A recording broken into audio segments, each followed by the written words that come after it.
আমার বাচ্চা না হওয়ায় আমার শ্বশুর শাশুড়ি আমাকে অনেক বাজে বাজে কথা বলত। এরপর আমি একদিন আমার জামাইকে নিয়ে ডাক্তারের কাছে গেলাম। ডাক্তার সাহেব আমার জামাইকে পরীক্ষা নিরীক্ষা করে বলল, দেখুন আপনার জামাইয়ের সমস্যা আছে, কিন্তু আপনার কোনো সমস্যা নেই। আপনার যদি সন্তানের প্রয়োজন হয় তাহলে আপনাকে একটি কাজ করতে হবে। যদি কাজটি ভালোভাবে করতে পারেন তাহলে আপনার বাচ্চা হবে। আমি বললাম, কি কাজ ডাক্তার সাহেব? তখন ডাক্তার সাহেব আমাকে বলল, একদিন তোমাকে আমার সাথে একটি জায়গায় যেতে হবে, তাহলে তোমার বাচ্চা হবে। তারপর আমি ডাক্তার সাহেবের কথা বিশ্বাস করে সেখানে গেলাম। যাওয়ার পর ডাক্তার সাহেব আমাকে যা করল তা শেষ পর্যন্ত শুনলে আমি গ্যারান্টি দিয়ে বলতে পারি তোমাদের পানি চলে আসবে, নিজেকে কন্ট্রোল করতে পারবে না। তাহলে বন্ধুরা, আর কথা না বাড়িয়ে চলুন গল্পটি শুরু করি। তবে গল্পটি শুরু করার আগে তোমাদের কাছে আমার বিশেষ অনুরোধ, তোমরা অবশ্যই আমার চ্যানেলটি সাবস্ক্রাইব করে পাশে থাকা বেলাল বাটন অন করে রাখবে, কারণ তোমাদের জন্য রাত জেগে অনেক কষ্ট করে আমি ভিডিও তৈরি করি। বন্ধুরা, আমি তাসনিয়া তানিশ তুলি। আমি দেখতে খুব সুন্দর ও লাবণ্যময়ী, দেখতে খুব সুন্দর হয়। আমি যখন ক্লাস 7-এ পড়ি তখন বখাটে ছেলেরা আমাকে খুব বিরক্ত করত। এই বখাটে ছেলেদের জন্য আমি বাড়ির বাইরে বের হতে পারতাম না, স্কুলে যেতে পারতাম না। সত্যি বলতে আমি এতটাই সুন্দরী ছিলাম যে কোনো ছেলে আমাকে একবার দেখলে মুখ ফেরাতে পারত না। আমার স্কুলের ছেলে বন্ধুরা আমাকে প্রায় সময় বলতো, তা নিয়ে তোর যে চেহারা, আর বলি, তোরে দেখলে তো আমাদের মাথা ঠিক থাকে না, মনে হচ্ছে তুই অনেক পাওয়ারফুল ও বটে। যে ছেলে তোকে বিয়ে করবে সে নিশ্চয়ই খুবই ভাগ্যবান হবে। আমার এক খুব কাছের ছেলে বন্ধু আমাকে বলতো, সত্যি তোকে যে বিয়ে করবে সে স্বর্গীয় হবে, তোকে দেখতে যে সুন্দর লাগে, এনজয় করতে পারলেন না, জানি কত ভালো লাগবে। আমি তখন তাকে বলতাম, এই দুষ্টু, এবার তো দুষ্টামি বন্ধ করবি। কি আর বল বন্ধুরা, ছোটবেলা থেকেই আমার এমন সৌন্দর্য দেখে মাঝে মাঝে আমার 22 বছরের দাদা ও আমাকে কুপ্রস্তাব দিয়ে বসত। আমি যখন ক্লাস 9-এ পড়ি তখন আমার মা বাবা আমার বখাটে ছেলেদের উত্ত্যক্ত দেখে আমাদের এলাকার এক চেয়ারম্যানের ছেলের কাছে আমাকে বিয়ে দিয়ে দিল। বিয়ের প্রথম রাতে আমি খুব ভয় পাচ্ছিলাম, কারণ আমার চেয়ে 10 বছরের বড় ছিল আমার স্বামী। তার সাথে আমার কিভাবে কি হবে, আর আমি কিভাবে তার সাথে ম্যাচ হব। তাছাড়া জীবনে প্রথম, আমার আগে কখনো এমন অবস্থায় পড়েনি, তাই তাকে দেখে আমার খুব ভয় হচ্ছিল। এ বিষয়ে এর আগে যদি কোনো অভিজ্ঞতা তাহলে হয়তো এতটা ভয় পেতাম না। অনেক ইচ্ছা ছিল এমন কিছু করার, কিন্তু বাবার কারণে সাহস হয়নি। বাবা যদি কোনোভাবে জানতে পারত তাহলে আমাকে মেরেই ফেলত।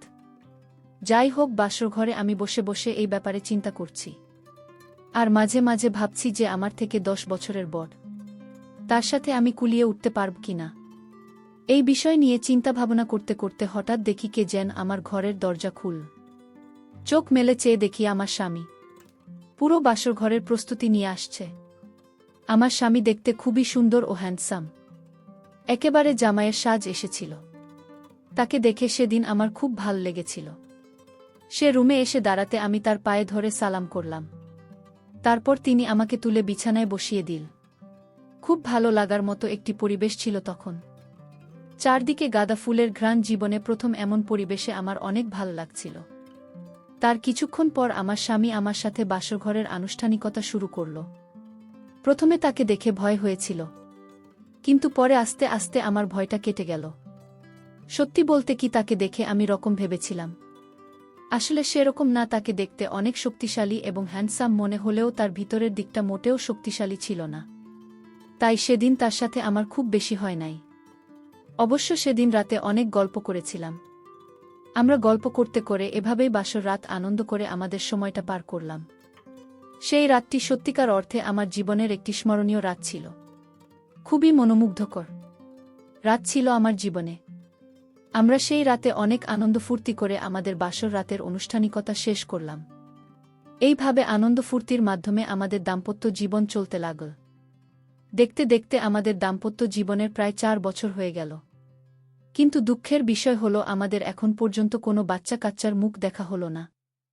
আর এজন্য আমার জামাই মাঝে মাঝে খুব হতাশা ভোগ করত। আমি নিজেও হতাশ হয়ে পড়তাম।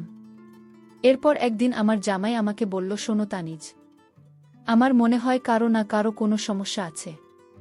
আর তা না হলে আমাদের বিয়ের 4 বছর হয়ে গেছে, এখনো কেন আমাদের বাচ্চা কাচ্চা হয় না? এক কাজ করো, চলো আমরা ভালো কোনো ডাক্তারের কাছে যাই, তাহলে হয়তো আমরা বাচ্চা কাচ্চার মুখ দেখতে পারব। আমি বললাম ঠিক আছে, চলো তাহলে আমরা একটি ভালো ডাক্তারের কাছে যাই, গিয়ে আমাদের সমস্যার কথা বলি। পরের দিন আমি এবং আমার জামাই একজন ভালো ডাক্তারের কাছে গেলাম।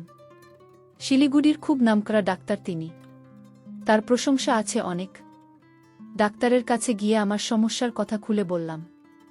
ডাক্তার বাবু, আমার বিয়ে হয়েছে 4 বছর হয়েছে, কিন্তু আমার এখনো কোনো বাচ্চা হয় না।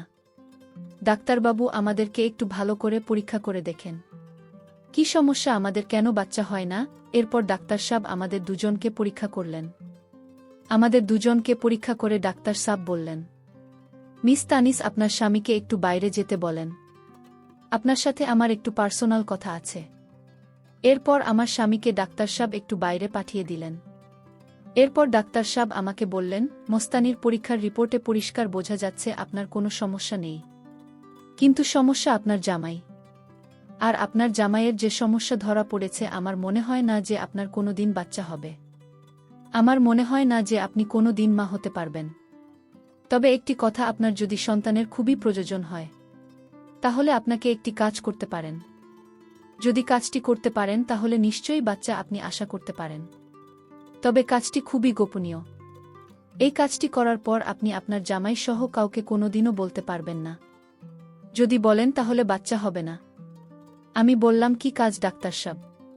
তখন ডাক্তারবাবু আমাকে বলল, তোমাকে আমার সাথে একদিন একটি জায়গায় যেতে হবে, সেখানে গিয়ে তোমাকে একটি কাজ করতে হবে, আর সেই কাজটি সফলভাবে করতে পারো তাহলে তোমার বাচ্চা হবে। এভাবে আরও অনেক মহিলাদেরকে বাচ্চা দিয়েছে। আর তুমি যদি চাও তাহলে কেবল সম্ভব, আর মনে রাখবে এটা খুবই গোপনীয়, এটা কারো কাছে শেয়ার করা যাবে না। শেয়ার করলে তোমারই ক্ষতি হবে। প্রস্তাবটি তুমি ভেবে আগামীকালকে আমাকে জানাবে। তুমি জানানোর পরেই আমি চিকিৎসার জন্য প্রস্তুতি নেব। আমি বললাম, ঠিক আছে ডাক্তার সাহেব, আমি আগামীকালকে আপনাকে জানাব। আর আপনি এখন একটি কাজ করেন, কিছু ওষুধ লিখে দেন, যাতে আমার জামাইকে আমি বুঝতে পারি। তারপর ডাক্তার সাহেব আমাকে কিছু ওষুধ লিখে দিলেন। আমরা ওষুধ খাওয়া শুরু করলাম। পরের দিন যখন আমার স্বামী কাজে চলে যায়, তখন আমি ডাক্তার সাহেবের কাছে গেলাম আর গিয়ে বললাম, ডাক্তার সাহেব, এবার বলুন আমাকে কি কাজ করতে হবে। এখন আমি একা এসেছি। তারপর ডাক্তার সাহেব আমাকে বলল, তোমার জামাইয়ের যে সমস্যা, তোমার জামাইয়ের দ্বারা মনে হয় না তুমি কোনোদিন বাচ্চার মা হতে পারবে। তুমি যদি বাচ্চার মা হতে চাও, তাহলে তোমাকে আমার সাথে বেশ কিছুক্ষণ সময় দিতে হবে, যেখানে আমি তোমার সাথে কিছুক্ষণ সময় এনজয় করব। তখন তুমি সাথেই বুঝতে পারবে তুমি মা হতে পারব কিনা।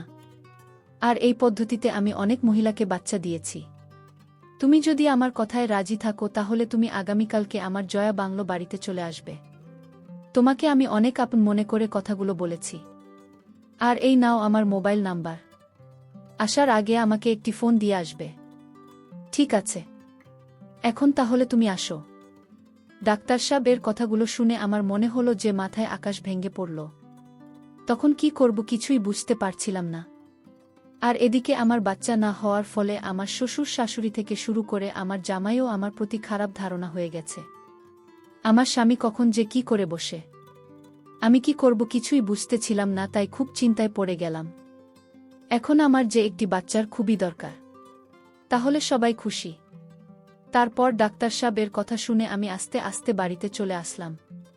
মনে মনে অনেক চিন্তা করতে লাগলাম, তাহলে কি আমি ডাক্তার সাহেবের প্রস্তাবে রাজি হয়ে যাব?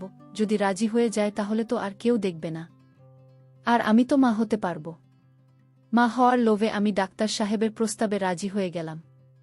মোবাইলটা হাতে নিয়ে ডাক্তার সাহেবকে ফোন দিয়ে বললাম, ডাক্তার সাহেব, আমি তানিজ, আমি আপনার প্রস্তাবে রাজি। এখন বলুন আমাকে কোথায় আসতে হবে? ডাক্তার সাহেব বললে, রাজি হওয়ার জন্য তোমাকে অনেক অনেক ধন্যবাদ। আসলে আমি তোমাকে একটি সন্তান দেওয়ার জন্য অনেক চেষ্টা করব। তাহলে তুমি আমার বাংলোতে চলে আসো, আমি তোমার জন্য গাড়ি পাঠিয়ে দিচ্ছি। তারপর ডাক্তার সাহেব আমার জন্য একটি গাড়ি পাঠিয়ে দিলেন। আমাকে নিয়ে চলে গেলেন তার জয়া বাংলো বাড়িতে। আমি ডাক্তার সাহেবের বাংলো বাড়িতে গিয়ে নিজের চোখে বিশ্বাস করতে পারছিলাম না। এত সুন্দর বাংলা রুমটা, এত সুন্দর করে সাজিয়ে রেখেছে, মনে হচ্ছে যেন স্বর্গীয় কোনো সুখ এখানে আছে। ডাক্তার সাহেব আমাকে তার একটি গোপন কক্ষে নিয়ে গেলেন। বন্ধুরা, ভিডিও মাঝখানে একটা কথা বলতে চাই, আমি তোমাদের আনন্দ দেওয়ার জন্য খুব কষ্ট করে ভিডিও বানাই। তাই তোমাদের কাছে অনুরোধ থাকবে অবশ্যই এই ভিডিওটি দেখে একটি লাইক করবে এবং চ্যানেলটি সাবস্ক্রাইব করে পাশে থাকবে। ও মা, সেখানে গিয়ে দেখি এত সুন্দর সুন্দর জিনিস, এত সুন্দর সুন্দর আসবাবপত্র, এত সুন্দর সাজিয়ে রেখেছেন। সেখানে গিয়ে আমার মনটা ভরে গেল, আর রুমের ভিতরে এত সুন্দর দেশি ফুলের ঘ্রাণ। কিছুক্ষণের মধ্যেই মনটা যেন আনন্দে ভরে গেল। আমার আনন্দে উদ্বেলিত অবস্থা দেখে ডাক্তার সাহেব আমাকে বলল, চলো তাহলে আমরা আমাদের কাজ শুরু করি। তারপর ডাক্তার সাহেব আমাকে তার ওখানে নিয়ে গেল এবং ডাক্তার সাহেব আমাকে বলল, তা নিয়ে এখানে এই যে তোমার সামনে দেখো কিছু কোমর খাবার পানীয় আছে, এগুলো সব বিদেশি, তোমার জন্য বিদেশ থেকে অর্ডার দিয়ে এনেছি। এগুলো সব তোমার জন্য। প্রথমে তুমি এগুলো খাবে, খাওয়ার পর এই ট্যাবলেট খাবে, তাহলে দেখবে তোমার মধ্যে আলাদা একটা এনার্জি কাজ করছে। তারপর যদি তুমি আর আমি মিলে কাজ করি, তাহলে দেখবে 100% ভালো রেজাল্ট পাবে।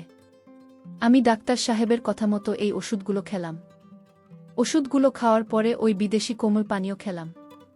খাওয়ার পরে দেখলাম আমার ভিতরে অন্য রকম কাজ করছে। মনে হচ্ছে যেন আমার ভিতরে ভিতরে চরমভাবে শক্তিশালী হয়ে উঠছে। আমার মন প্রাণে অন্য কিছু চাইছে। আমার গায়ে অন্যরকম ফিলিংসের কারণে কারো সঙ্গে নিতে চাইছে। ডাক্তার সাহেব আমার পরিস্থিতি বুঝতে পেরে ডাক্তার সাহেব আমাকে বলল, এই তো সময় হলো আমাদের কাজ করার। এখন যদি আমরা আমাদের কাজগুলো করতে পারি, তাহলে আশা করি 100% রেজাল্ট পাবে।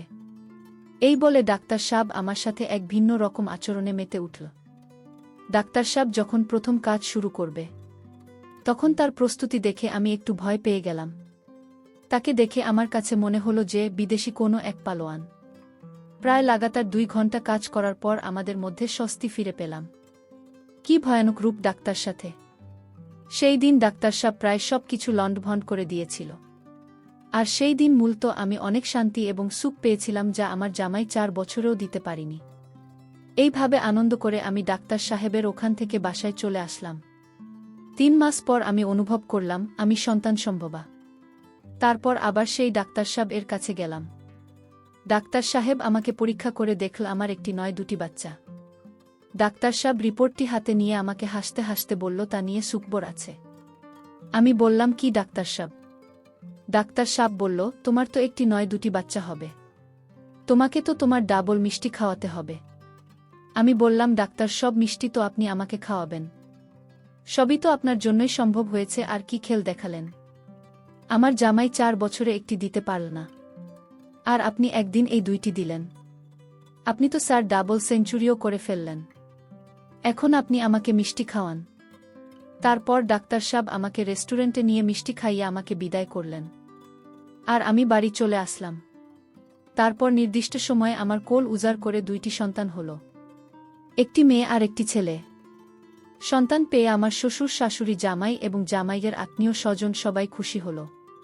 তারপর যখনই আমার বাচ্চা প্রয়োজন হতো, তখনই ডাক্তার সাহেবের কাছে যেতাম। ডাক্তার সব কাজ করে দিত আর আমার বাচ্চা হতো।